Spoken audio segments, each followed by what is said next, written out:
traffic jam is on now. Welcome, ladies and gentlemen. It is I, your humble correspondent, Dr. Dre, here once again for the Traffic Jam podcast. Ladies and gentlemen, we are here with a very lovely, vivacious, very spontaneous, and also beautiful comedian, the one, the only, Miss Von Decarlo Brown. And I have to say Brown because she already asked me to marry her by using my last name. Welcome to the Traffic Jam, Miss Brown. Thank you for having me, Mr. Legendary Status, Dr. Dre Brown. I didn't know your last name was Brown. Tell me, you are now a comedian. Now, I understand you first started off as one of the gorgeous models with our one and only producer and creator, Mr. B. And I want to know why I wasn't invited down to that shoot when I had sight. But since I wasn't, how did you get involved with becoming a comedian? So let's sway back a little bit because I think model is used very loosely. I never really considered myself a model. When I was working with Mark with gorgeous.com, it was early 2000s, and I moved to New York to be like Whoopi Goldberg, if you will. Oh. I wanted to be in comedy, in film, in TV, in theater, jack of all trades. And when you're in New York, but you don't look like you definitely look like Suge. So I'm not one that moves based on my appearance. I move based on my talent, but people do tend to focus in on this business on how you look. Early 2000s, I was taking a lot of gigs. I was doing a lot of what I thought was considered promotional modeling and like the bottle girl stuff, the bartending stuff. You name an odd job, I've had it. I've never, there was a moment in my early career where it's like, okay, you dip your pinky toe in the in the barrel of modeling, but that's not my thing. Like I don't really have the patience or the personality of a model. I'm not pointing my toes and perching my lips. I want to order a cheeseburger. Like that's oh. So you're not I never had that ambition model. Like that. You're the hamburger model. Gotcha. Yeah, I'm not. Those weren't modeling was never my ambition, is what I'm getting at. I've always been very, very mindful that there are some jobs that I can get in terms of modeling. And even to this day, like I do commercial acting. I'm a commercial actress. I have commercials for like GNC, Carnival Cruise, like a bunch of commercials on TV. Oh, get out and of some here. people consider that modeling. But again, that's not my lane of pursuit. You're watching the Traffic Jam. But let's move forward. What got you involved with comedy then? Growing up in the projects got me involved in comedy. You ever walk home from school and you coming home and that crowd on the corner, you gonna get roasted as you walking by? That got me started in comedy. But what you say projects? Getting projects ready. Where? Oh, I grew up in Clairton, Pennsylvania. It's a small town outside of Pittsburgh. Oh, and Clairton's got projects? Clairton's got projects, or they got a project like one? No, there was actually two, up the hill and down the hill. I'm from down the hill. Blair. Oh, so everything came down to you. I see. Who were some of your biggest influences in comedy? I heard you mention Whoopi Goldberg. Who were some of your other greater influences in comedy? There's a lot of people that influenced me along the way. But when I was a little girl, I saw Whoopi Goldberg's One Woman Show. I memorized all the monologues, all the different characters, and I would perform it for my mother and my sister and my family. Back in the day, we didn't have all this social media and options. So a lot of people of our generation grew up performing for their family. And when I saw Whoopi, I thought she was not only funny, I thought she was cool. Like there's a certain swag about her that I thought was amazing. Because a lot of times with women, it's hard for them to carry a certain swag and be feminine at the same time. But with Whoopi, I saw her as feminine, and I saw her sort of a masculine swag with it, and I thought she was just cool. And then I saw her in Jumpin' Jack Flash, and she's doing movies, and then The Color Purple, and then she was just so phenomenal to me and well thought out. And so you used to put your t-shirt on your head and act like it was your long, luxurious hair? That was from the Broadway play. Yes. And the HBO special. Yeah. Hey, I'm Kim Osorio, executive producer and former editor-in-chief of The Source magazine, and I'm watching The Traffic Jam. Okay. So in moving forward, as I got older, I came from a place where people on TV, they're not real. If you say you want to be on television, you might as well say you want to be the Easter Bunny. You know what I mean? I'm not. Did you just call me the Easter Bunny? Yeah, I watched you on TV growing up. Y'all was the Easter Bunny. It wasn't real where I came from. That's for special people. You was the Black Easter Bunny and Santa Claus and a Tooth Fairy. It just wasn't real. It was for I'm not wearing no Tooth Fairy dress. It wasn't for people where I'm from. You know what I'm saying? That wasn't a goal. Like where I'm from, you have practical goals. Like you either, if you're not selling drugs and doing all of that stuff, Nino Brown crack era, I grew up during that time. New Jack City crack era. So if you're not, if you blue collar plan your life, you should be like a teacher, or you should be a bus driver, stuff like that. And I was a writer. Always work at the post office. Always work at the post office, and they mean as hell everywhere. You gotta have a tough skin. So Whoopi Goldberg was a big influence for you. Mm-hmm. Were you into stand-up comedians, like listening to cassettes, CDs, records, stuff like that? And if you were, who did you listen to? Well, again, it wasn't necessarily like when I saw like Eddie Murphy and cats like that, I didn't think to myself, oh, I could do that. You know what I mean? They seem like magical creatures too. Comedy is something that... I called Eddie Murphy a magical creature. It's funny. He was. Ladies and magical gentlemen, the magical creature known as Eddie Murphy. You saw all these people, again, setting it up from a young girl mindset before I came to... I wrote about wanting to come to New York when I was a 10-year-old little girl. I didn't get here until my mid-20s because I was so terrified of being here. I didn't watch Whoopi and think that I could do it. I didn't watch comics and think that I could do it.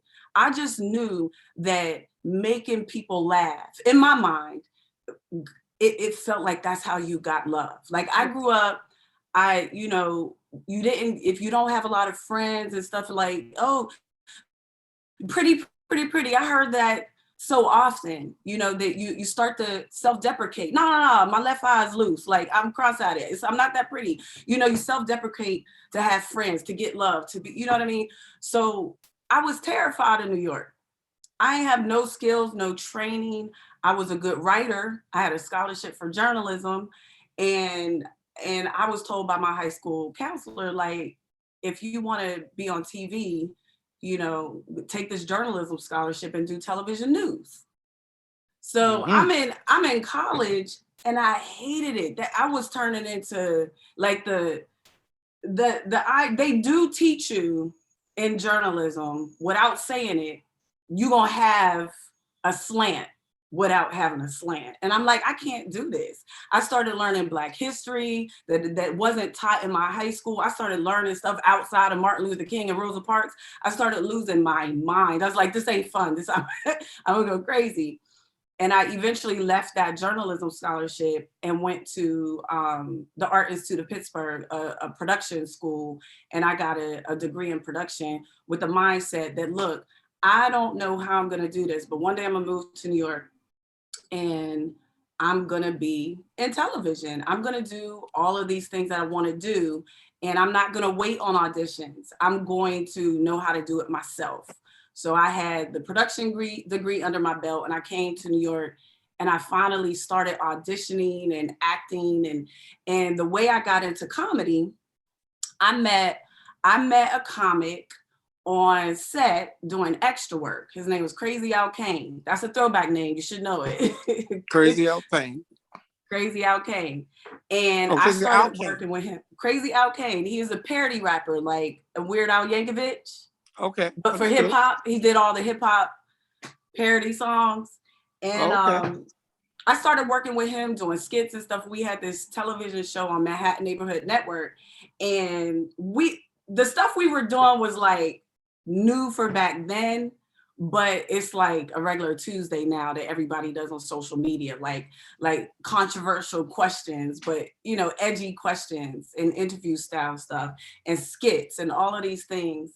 And he wanted to do his show live, and I was going to host it. So I started, you know, doing open mics and stand up and all of this stuff to prepare to do our live show. And then I just, that's where it That's began. what walked you through the door. Now, as you left PA and came to New York, where did you settle down in New York, which gave you kind of a place to embark all your career? Oh, I still don't know if I'm settled. These are controversial questions you were just talking about. But go ahead. No, I said, ooh, because I'm like, settled? When I'm still not settled. I just moved again. So You're watching The Traffic Jam. I've lived. When you came from Pennsylvania, you arrived in New York. Where did you put your flag? I arrived in Jersey. Some people do that. That's a good thing. I arrived in Jersey, and I'm a mother. My daughter's father is from the Jersey side. So I lived in Jersey technically until she graduated high school and moved out into LA with her own pursuits. And then I finally moved into New York.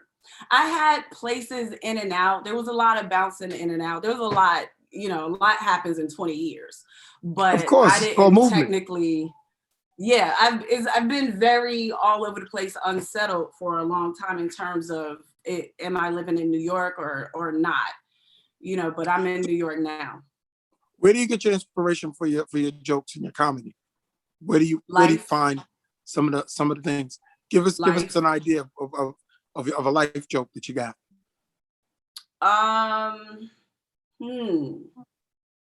All of my work, like I just released a comedy album. It's a comedy mixtape. It's my COVID project. It's called A Draggable Offense. You can get on my website, funnyvon.com, all the links. Funnyvon.com? Funnyvon.com. And all of my jokes come from a particular place and experience in life. And once I kind of processed it, you know, I find these funny moments and then I share them. When I did the album, A Draggable Offense, I did it with narration. So it's like a behind the scenes kind of thinking process, narrative leading into the bit. So you kind of get an understanding of where this came from, what was my mindset. I actually put that on the album. And that's why I called it a mixtape. During COVID, like before COVID, I was planning to record my first comedy album in June. And that didn't happen because COVID happened. And I started, you know, I was still writing. I write every day. And during lockdown, I was listening through all my sets because I record everything I do. And I'm like, do I still want to do this? I have all this new stuff. So I'm going through that whole thinking process. And I realized I had some gems that were already recorded. And that's how I came up with the comedy mixtape idea, because it's the mixture of different sets from different clubs, different moments. And I put an album together with the narrative leading into each one of the bits to give people that kind of background. Do you find it challenging as a female comedian to be very either sexual with it or political or just, like you said, life experiences? What bend do you use in your comedy?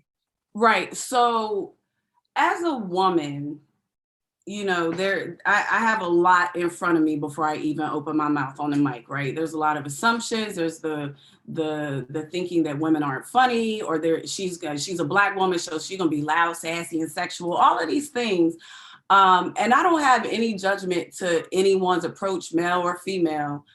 Funny is funny. For me personally, I don't dig into a lot of sexual, vulgar, that's not. For me, it's low hanging fruit. It's easy for me to come up with a sexual. I don't need to do that. I try to work on material that has some depth to it. You know what I mean? Not try. I do. I work on material that comes from real, true life experiences, and sometimes that does involve some talk about sex. If I'm talking about being single, and if I'm talking about a breakup or dating or something that happened and something sexual comes up in that, I don't shy away from it, but I don't lean on it. You know what I mean? Mm-hmm. So my comedy is conversational, you know, and very real. So I don't censor myself away from certain things necessarily, but I don't use it like, oh, I need this for a joke. You feel what I'm saying? Well, are you single now? I am single now. Okay. And you're living in New York, correct? I'm living in New York and I'm single, and I'm good with that. I'm good with that. I'm finally good with that. Usually when you're single, there's a lot of sadness behind it because of that loneliness. And I'm not saying that doesn't exist, but my last breakup put me into that place where I'm like, it's worse for me personally. The feeling of being with someone and not being loved, respected, valued, and all of these things, and that's more painful than the pain of being lonely by yourself and or being single but sleeping around just because you horny, or you whatever, you lonely, you horny, so you just go do whatever. But for me personally, that's more empty. So I'm good with being by myself. I'm not trying to be in these streets. You put those experiences in your comedy too. Oh, absolutely. Oh, I got some of my best new material from this recent little breakup, this little fraud relationship I was in. Yeah. Oh, absolutely. Okay, was the person you were dating with, was he older or younger than you?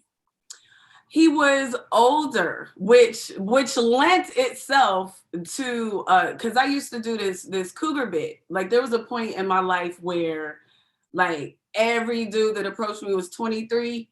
And I'm living this cougar life like it's so lit, and it's not. It's like wearing your depression on your arm. It's corny. Don't do it. And I'm like, now I'm dating age appropriately. I should have you doing a fuckboy 20 stuff. You fuckboy 50. I might as well just stay with the young boy. I'm getting t-shirts. Fuckboy 50. It exists. Don't. Yo, what up? It's your boy, Aries Spears. Or maybe it's Paul Mooney, nigga. You are watching The Traffic Jam. Keep it locked. Like slavery and niggas, you're not going anywhere. Keep it locked. I'm at the place now. When I do date, I want to date age appropriately. I want to date with a purpose. I'm somebody's wife. I would like to meet my husband. You know, all of that good stuff. Not you. I'm not. We broke up before. We already broke up. You break up, but you already got on the knee and put the ring on. I made a mistake, so one mistake and it's over. I see that exactly. There's no wooing you back. Gotcha. No. Once I'm done, I'm done. I don't want nothing to do with you, Mr. Brown. Yeah, but okay. That's what they all say till they say, oh, wow, he's in that movie. He's in what? How'd that go? Wait a minute, what? He's doing a TV series. What? Oh, this is how I know you really don't know who you're talking to. A man can't woo me in with his pockets, his fame, his money. There is nothing that a man has for me except his time, his love, and his respect. Now, you got me. Every single time I've had men say to me, "Oh, you're gonna want me when I'm in this movie." I'm like, you think men in movies don't try to talk to me now? Like, you think that's your end? Like that tells me the caliber of women that you approach. You barking up the wrong tree. I never, ever. I don't even introduce myself as my pseudonym. I use my name.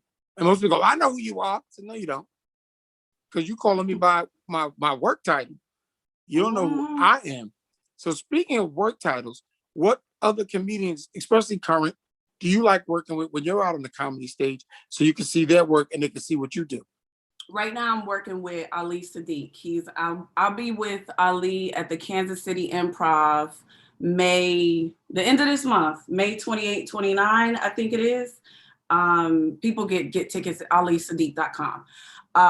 He's an incredible comedian, hilarious, incredible storyteller. And I'm getting out on the road with him. And that is going to be an incredible experience. That's someone that you learn a lot from. So I'm looking forward to that experience. You're watching The Traffic Jam. Five Heartbeats. The 5 Heartbeats will always be in my top everything. I like movie. dramedies. Great movie. It makes you laugh. It makes you cry. I like stuff that have a little bit of everything in it. So the 5 Heartbeats will always be in there. See, I'm gonna work my way back in. I know Robert Friday. Oh, Robert Townsend is phenomenal. Robert Townsend is phenomenal. I watched the documentary on the making of the 5 Heartbeats, and it was incredible. The information and the understanding of how things get done and don't get done, and what's supposed to be this and what could have been that. It was incredible. Excellent movie. But you messed up. What? You were supposed to say Who's the Man, my movie, but it's okay. I take no offense. Who's the Man is on my list of worst movies ever created. No, it's not. It is. You can't tell me how I feel. See, this is why we ain't together. You always try to tell me how to feel. Look, I'm not trying to tell you how to feel. I'm just trying to feel you. That's all. See, the thing is to have a great argument, then we have a great rekindling. Then I can pull out a little bit of grapefruit juice and grape juice and mix it together. Don't be trying to get me all hyper. Don't be trying to get me all hyper so we can make it up. Grapefruit grape champagne. I ain't messing with you. I'm not messing with you. Tell us about your website again and your comedy album, so where people can check you out and pick it up. Yes, my website is funnyvon.com, and my album is called A Draggable Offense, Comedy Mixtape Volume 1. And they could get links to, it's available everywhere streaming, Apple Music, Tidal, all the places. But if you go to my website, you can get to all things That Is Me. And again, I'll be with Ali Sadiq at the Kansas City Improv at the end of this month in May 28, 29. I'm not sure when this airs, if that's relevant or not. Hi, I'm Brittany Noel, and I'm located in Los Angeles, California. You can find me on Instagram at _Noel Fitness. So now we're gonna do an exercise that is going to target more so that rectus abdominis, your lower ab muscles, but we all are also still gonna work that transversus abdominis by requiring you to have that really good solid positioning with the lower back flat against the mat. So we're gonna do leg lifts. So you're gonna lay down. Now you have a few options in this position.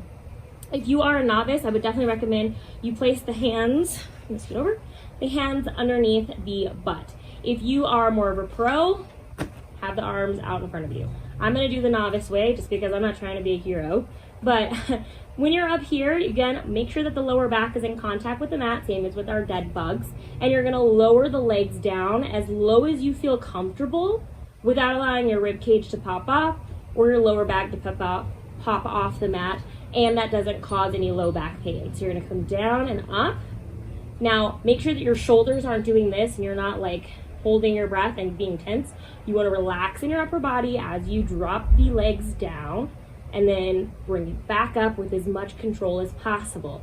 If you need to do one leg at a time as a modification, you can. If you can't keep your legs super straight and you feel comfortable doing more of like a heel tap with the knees bent, go ahead and do that as well. Okay, when you're done, I'm just gonna fold up. And those are your leg lifts. But it's been wonderful, and we want to check up on you as often as you allow us. Being that we know you gorgeous, and being we know you're funny Vaughn, we'd like to thank you for being here on the Traffic Jam podcast. My name is Follow me Dr. on Dre. social media. Well, that's what I asked you for. Give us your social media page. I always forget. At Von Decarlo. It's on my funnyvon.com. It's links to my social media as well. I'm sorry. I'm horrible at plugs. I'm horrible at it. I apologize. Thank you, Vaughn. Thanks for having me. Enjoy the rest of your day. You too. Love you much.